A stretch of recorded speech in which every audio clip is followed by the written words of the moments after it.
This is the Balanced Advisor Podcast with Dr. Travis Perry, helping financial advisors like you achieve balance in their lives. Hey there, this is Dr. Travis Perry with another episode of the Balanced Advisor Podcast. Today, I am pleased to have the George Kinder. He is author, international thought leader, and life planning pioneer. He's been on the forefront of the financial services industry for more than 35 years. Spearheading a movement that centers the lives that clients long to live within their financial plan. Through his books, workshops, and speaking engagements, George has trained thousands of professionals globally in the field of financial life planning. He founded Kinder Institute of Life Planning in 2003 after 30 years as a practicing financial planner and tax advisor. His 3 books on money, The 7 Stages of Money Maturity, Lighting the Torch, and Life Planning for You are considered by many to be the seminal works in the burgeoning field of financial life planning. George, welcome to the show. Thank you, Travis. Great to be here. Yeah, we're doing a little pre-show kind of connection here, and I've been following George for a while, and so thank you for being here. It's really a privilege. But everybody wants to know, at least I like to know, what got you into this field? What made you want to work with tax and financial planning, and then eventually kind of your movement into starting life planning? Yeah, well, the truth is I didn't want to work in taxes or financial planning, and that's how I got into it. It's kind of a paradox because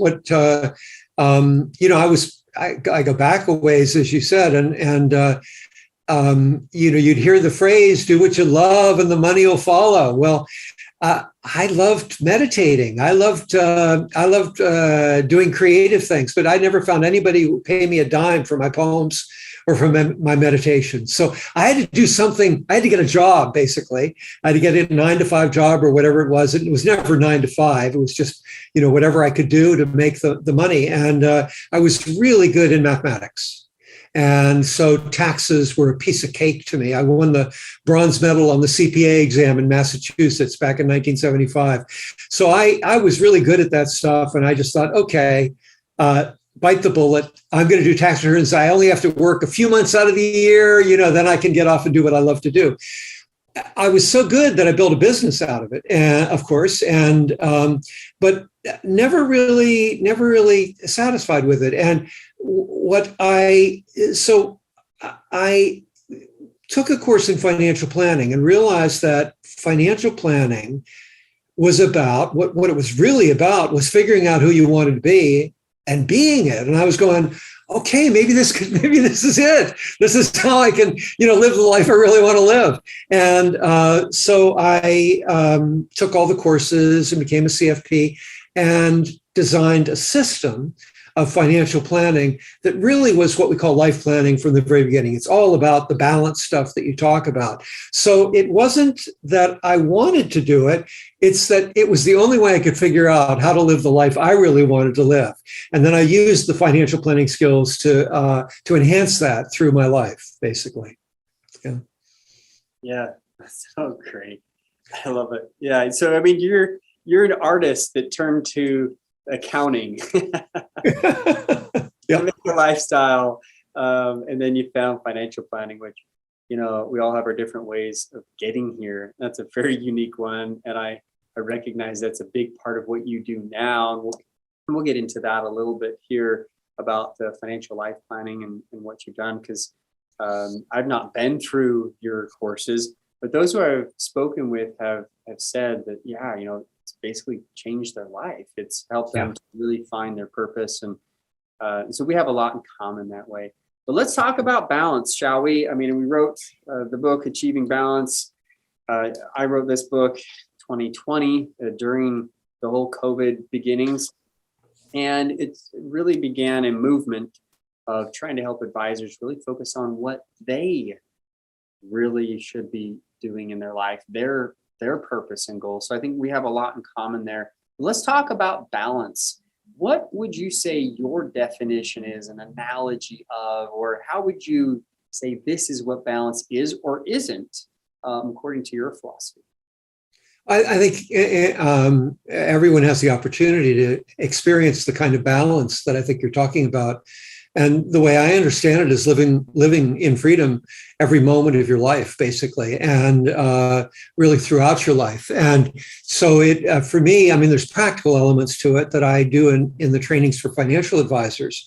But it comes down to I've been very productive during COVID, in spite of obstacles. I'm in the process of completing 5 books, and only one of them's on money. I'm doing a lot in my meditative and artistic world, but the one of them's on money, and it will bring in life planning, but bring it in 3 different ways. So the title of that book is called The 3 Domains of Freedom. But the secret to it is in the subtitle. So the 3 Domains of Freedom, first subtitle, each moment is yours. Second subtitle, your life is yours. Third subtitle, civilization is yours. So what most people kind of miss in terms of balance is they have many moments in their life where they feel like, I don't want to do this. This isn't me, whatever. And that comes down to kind of missing the point of what it is to be alive. And so the 3 focuses of the book, the first focus is on a mastery of the present moment, which there's a technique that's studied. Thousands of scientific studies have been done on it over the last 20 years or so, called mindfulness, and it's about mastering the present moment. So to each moment is yours is mastering that and really becoming great at it. The second one, life planning, your life is yours. This is, I know you talk about this a lot, Travis, in your work, and you've thought about this a lot. And so this, that many financial advisors don't live like that. And they live kind of cursing their life and feeling compelled to do this, that, or the other, never having really claimed the life that they really want to live. Like I spoke about claiming my life, which has art in it and meditation in it, in addition to a business, but in a major way, in a significant way that makes my life thrilling for me. So that's the second thing. And that's what I really train. That's what I'm known for in the financial world. They're related, and I introduce some mindfulness in the trainings. But how do we make the advisors experience that so deeply and so profoundly, and at the same time give them all the skills to deliver their clients into that same experience? So that's the second domain of freedom. Third domain of freedom, we probably won't talk about much here, but it's very important because we're feeling it a lot these days. Otherwise, we wouldn't have this conflict between red and blue and all this kind of stuff that's going on, this incredibly polarized world, this terror of nuclear war, this terror of ecological collapse, this terror of autocracy versus democracy, all these things that we're terrified of, terror of violence. It's because we haven't owned that third freedom, which is civilization's ours. It was meant for us to create a great world. And when we get down and go, oh God, so-and-so is doing this, or I can't believe they're doing that. This is our world. And let's step into the freedom of it. We may never have the power that Biden or Putin have, but we have the ability to make a huge difference by claiming our power and by consistently going for what has integrity, what has deep values, what has virtue in it, and what has vitality, what brings everybody into a greater world of freedom. So those are the 3 things I think make a life of balance for people. Those things, yeah. We could literally spend hours in each one of these. But I want to focus on mindfulness. I'm rereading a book on mindfulness. I've read several works on this topic, whether you call it meditation, prayer, mindfulness, breath. They're so interconnected, right?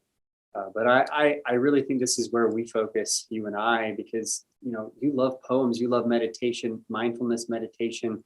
I mean, it's in the same realm. And I've found that most advisors, of all the research I've done with advisors, when we stack up their priorities in any area of life, I've got 10 areas that I propose is very similar to most coaching out there, but spiritual health, physical health, and relationship with spouse, 1, 2, and 3. This is what I Yeah, huge. I asked a crowd of 350 to stand when they could tell me what their highest priority was, spiritual health was the number one. Number one of business owners. So I know this is an issue, and mindfulness is connected to meditation, spiritual practices worldwide, regardless of religion. It is something that permeates every type of religion, really, as we get into the nitty gritty. So I'd like to spend some time here. What do you think has been the biggest issue for you to not be mindful, So we're going to kind of take the negative approach. You're like, what causes you to slip out of that mindfulness piece or forget about it, or maybe you forget or stay in a place where it's difficult to do? I mean, we've got, like you mentioned, all this political unrest, everything else that's going on in our lives. What for you keeps you from being able to get there? Well, you're talking with someone who, for the last 50 years, has had a mindfulness practice of at least 3 hours a day. So it's for me to go to a place where I didn't understand it or didn't know it, I might have to go back all the way back to birth, basically. I mean, being born into the world. I had a passion. I created a passion for learning about the present moment. Just consider this for a minute, Travis. And I realize I'm avoiding I'm going around your question because it's a hard question for me to actually recognize. The 4 books I mentioned that I'm writing that are not in the world of finance, they're all about living in the present moment and doing it in nature. So they're books of poetry in nature where we're using nature to sustain us as well as the individual practice inside of us. So I think that if I were to, there are very few moments where I recognize that I'm not here.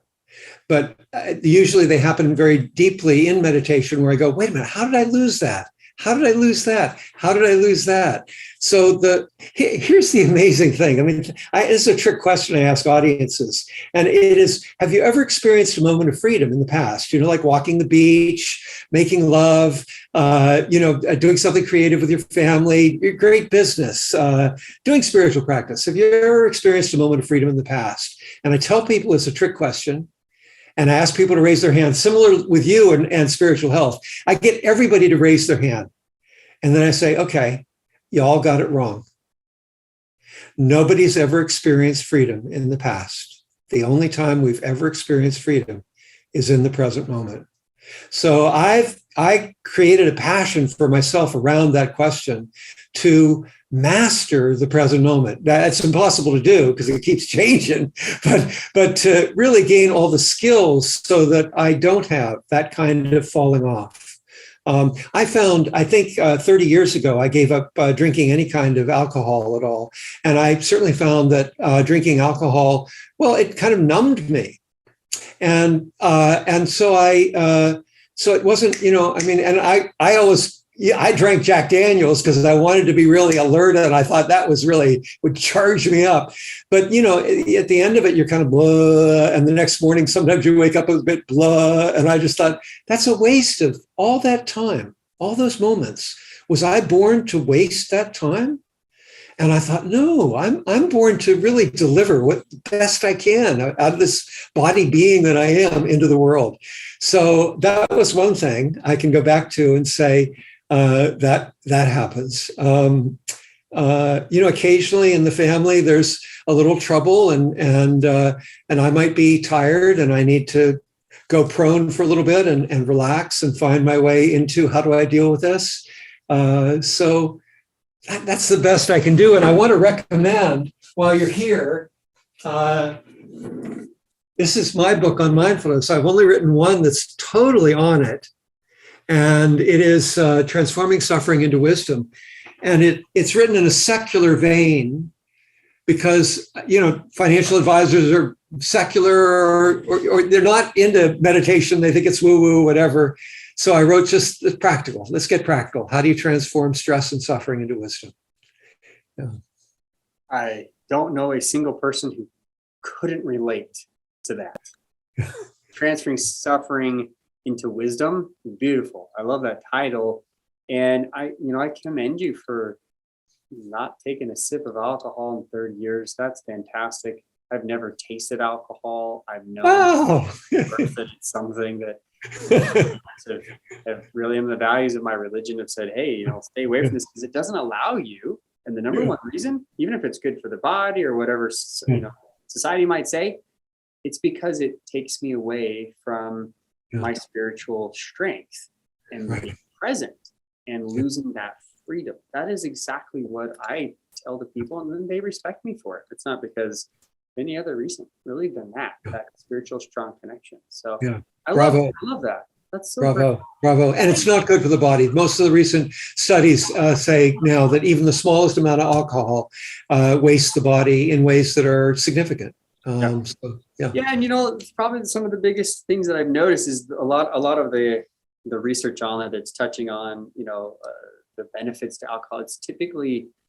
the juice content that's in it. And I'm a plant-based eater, so I get straight down to fruits and grains, vegetables. I've not said that in any other podcast interview. It hasn't really come up. I get that. In fact, the more pure that I eat, the less distraction, the less loss of freedom that I have. That's what I've noticed. And people can have all they want about lifestyle, but my personal research has found the closer that I get to clean, plant-based eating allows my mind to be clear and open to the thoughts and meditation. So I love what you're talking about here. What do you think are some of the biggest struggles that advisors have with getting to this place of being in the present? Well, I think this question to me really brings me to the second domain of freedom, because I think the thing that's almost tragic is that most advisors don't know what their life plan is. They don't know, and by that I don't mean it's not really necessarily a plan. It's more about what are they really passionate about, and have they claimed that, and are they living that and living for that throughout their life, so they never get thrown off that trajectory of living that life. And that's what I mean by life plan. And we ask deep questions to get there. You and I are very aligned around the spiritual notion, because we ask life and death questions that are questions that the monks in medieval Europe and the monks in Ceylon and Sri Lanka and in India have asked for thousands of years. Life and death questions to look at, to reflect on. What is the meaning of your life? And we get people to focus on it in a way that they reveal what they're most passionate about, what they care about most, what would be devastating to them if they didn't accomplish in their life. That's where the life plan really begins to flourish, is that we don't say no to that. We don't go, I'll get it in a couple of years, or when I retire, or I just blew it and I can't fix it. No, we go out right at those questions. If people are living, if they know what their life plan is and they're living it with the values that you're talking about, and we all have those values. We all have great values when you get right down to it. If you look, then my God, I don't see anything that stands in the way. Nothing stands in the way. Yeah. No, that is the introductory chapter is written about my father, who died at age 49. In this book, Achieving Balance. And and listen, it was a good experience for me. It was a horrible, tragic experience for me. In that it helped me really realize what's most important in life. Yeah. If I make it to 50, what have I done? Are we just expecting we're going to live forever? It was an absolute slap in the face, a wake-up call for me. And I really dug deep. George, I dug deep into my values and said, what do I really value?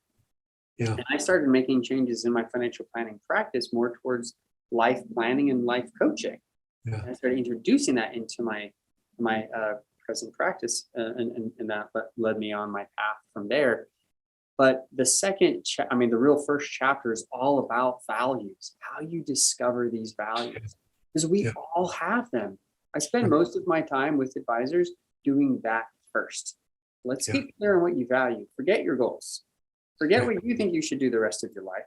Let's talk about what you really value first. What is it that you need to become? quit talking about, achievements and crossing off, mile markers. Let's talk about the transformation. If we can get there with advisors, then they really do understand mindfulness. They understand living the present. They understand what goals mean. And they don't constantly, continually try to just achieve a goal to then do it again and again and again. There's values that are connected to it. The great thing is I've come to understand in my CFP course, I was halfway through it before I started making this change. In the basic fundamental course was that financial advisors actually should be doing this work with their clients. They should be attaching values to financial goals and life goals. This is how I put it, George. I think life planning is financial planning done right. That's actually something I've been quoted as saying for about 25 years. That's why when I'm speaking on stage, people are like, have you heard of George Kinder? Like, no, who's that guy? Like, I have literally read none of your books. This is our very first meeting, everyone. So this is really interesting. The fact that the universe has brought us together to really come to the same conclusion from totally different backgrounds. Tell us a little bit about why you think financial advisors don't get that life planning really should be financial planning done right is life planning or vice versa. Well, I don't think. I mean, I think that we have a model at Kinder Institute that's called Evoke, and it's kind of a 5-stage process of financial planning, and it is a process that starts with incredible listening. So you're allowing the person to just speak their own without prompting them in any way, even around values. We just listening, and we've got a certain way to set it up and all of that, and the client is thinking of it as financial planning. So I think that, and then we go into the vision place, which you and I've talked about goals and values and all that, discovering what those are. And in those places, we've got inspiring exercises. And then we show how to work with the obstacles to those exercises. So I don't think that there has been much really consistent training that is inspiring. And there's a lot of, you talked about studies at times. There's a lot of studies. People are now talking about, brain science and economics and all of this. And I think that this really is an experiential issue more than an analytical issue. And it's the experience of finding your own path and recognizing that you can do that with a client and the client completely accept it, not fight it, but be wow, this is amazing, and go through it. And so, I mean, the secret to our most significant training, the 4 or 5 day training that we give, is that you life plan. You partner up with somebody. There's only 12 people in the program. You life plan one other person for 4 or 5 days, and they life plan you. So you experience this explosion of, wow, I can't believe I'm not doing that. I'm going to do that. And you experience that explosion inside your client, who is another advisor. So I think that kind of experiential learning, I mean, one of the things I was really disappointed with the CFP board with was all this stuff about behavioral economics, making that kind of the next pillar of financial planning. Oh, come on. I mean, we know what experiential life planning is, and that's where fiduciary is. It's not in more studies. So anyway, that's I'm off on a bit of a jag there, but that's where I'm at with it. They need that experience, and I think that when you get that experience, you don't look back. If you get life planned, get life planned. Go find a registered life planner and get life planned. You'll never look back. Yeah, I love this. Scott Frank, I think. Great. Yeah, I interviewed him a few weeks ago, and I'm not sure when all these podcasts are going to air, but I interviewed him previously to you, and I had no idea that he was one of your trainers actually. So we got on the call and started talking about life planning. I'm like, wait a minute, Kinder Institute, we're going to have him on in a few weeks. And, it's just great to talk with him about what he's doing and seeing what he's actually taking what he's learned from you and how he basically trains other advisors through your system as well, and how that's really transformed his process. But what I love about what you mentioned is the fact that, this experiential learning, right? Yeah. That you can actually train another advisor, because this is where you and I are at. Like, we're training advisors to have better balance, better mindfulness, like better purpose. Like, we're so in sync here. Yet CFP board, I'm kind of with you. All of my degrees are in behavioral science. I have a sociology degree as my bachelor's, I have a master's in psychology, and then I have a dual PhD in family and human development. The only thing I'm missing on this list, George, is anthropology. Like, I have every other degree in behavioral science. But I think you're right. In some aspects, the CFP board, I think, is taking a very narrow approach in behavioral economics. Because behavioral, I'm not going to get too geeked out on all the psychological stuff and terminology, but behavioral psychology is only one aspect. That's right. Psychology is only the study of individuals. It's not even the study of family systems, and intergenerational financial planning would say, wait a minute, we're not just focusing on an individual, we're focusing on families and family wealth. And then if we look at sociology and say, well, hey, we're not just talking about families, we're talking about how this affects industry, how this affects politics, how this affects schools and nations. I think we're missing the point. I think they went too finite instead of opening this up. And part of it is, quite honestly, it's just the fact that it went very behavioral instead of opening up to more life planning. So I'm with you. Maybe we need to carry some of this torch together to see this through, because there's great changes happening here. What would you tell advisors out there if they want to get started with, experimenting with financial life planning? Being more mindful, helping them to really have better balance in their own life. Is having a life planner themselves as an advisor a step they should take? Should they come to a seminar? Should they do some things at home? What would you say are 1, 2, 3 things that they should be getting started on? Yeah, first, just to go back to and honoring your earlier question about mindfulness as well, I think that the greatest advisors that I know are the best listeners, hands down. It's not the person who masters spreadsheets. It's not the person who masters portfolio construction. I mean, we all do those things. We're all good at those. That's how we get our degrees and everything.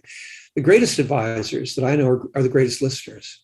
And the people that are the greatest listeners tend to be life planners, and the best life planners, listeners that I know, tend to have a strong mindfulness practice. So I would first of all, strengthen your listening by learning to listen inside yourself and develop a life plan and a mindfulness practice of a half hour a day, and really go at it, really deepen and strengthen it, seek to master it. And then the second thing is this thing about life planning. People do love our courses, as you mentioned. I mean, they are life-changing, and they're also business-changing because they give you the business model. But so I would say, if just to speak from, I mean, it might seem self-serving, but I totally think that if you take our signature program, our 4 or 5 day program, you'll be inspired. And if you want to tiptoe in, then I would get life planned. I'd find a registered life planner and get life planned. And I mean, you can always read my books. I've written a bunch of them, but I think the experience is what is transformative. And we're here to kind of live our lives. And I think that's what life planning brings to you. Yeah. I love this. It's so good to hear how listening skills, which again, these are the psychological, these are maybe even therapeutic level type of skills that are really focused. I was at Texas State University. I was a professor there for a couple of years. Yeah. And, I taught just financial counseling courses to those students who were thinking about becoming a financial advisor, thinking about becoming a financial therapist or counselor. that was my course. The majority of what we did was just teach active listening skills, like the majority of the time. And I told them, like, I don't care where you end up. If you work for a life insurance company, if you go into, banking or where, you will never be sorry that you have this skill. And I made them throughout the semester basically pair up with each other and learn these skills and take scenarios and learn from each other throughout the, each of the skills as they were learning it. And now I use that with my own advisors and teach them how to, to use this skill in their own relationships, in their own practices. So I couldn't agree with you more. I think the practice listening skills is huge. Family systems, I'll throw this in here since we're talking about various aspects. Family systems is really based in communication. That is the method of change is communication. So most studies that come from a family systems theory perspective is going to talk about communication or the lack of it, right? Miscommunication, et cetera. So in couples and clients, as you see them, understanding how that works is crucial. Well, I appreciate your work today. I appreciate what you've done. You have a legacy here that you're moving forward with, George, and I appreciate the time you spend to be here with us on the Balanced Advisor podcast. There's something you want to leave your listeners with. Where should they go to contact you? How do they, go about finding your stuff? Yeah. Well, there are two websites that are filled with both my personal work and also my institutional work with Kinder Institute. And they're kinderinstitute.com and georgekinder.com. So very simple. And there's you could, anything you send to info@kinderinstitute.com and you say, I want George to see this, I see it. I guarantee you. So those are wonderful ways to connect and also find out more about what we're doing and what we're after. On georgekinder.com, you can get a free copy of my latest book. So that's also a wonderful gift for anyone, really. You can give it to other people as well. Well, thank you for your time. You're a very generous man. You're kind and really caring person who gets this industry and what needs to be be changed, but also the way you do it. I really do think it's moving the needle in a really amazing direction. So thank you again. Everybody, if you enjoyed, listeners, if you enjoyed this, our bantering back and forth, let us know, reach out to us, share, like, subscribe, and have an absolutely wonderful rest of your experience listening to other podcasts. But definitely let other advisors know what's going on here and connect with George. And you're not going to be sorry about that for sure. Thanks again, George, for being here. Wonderful, Travis. Thank you so much for asking me.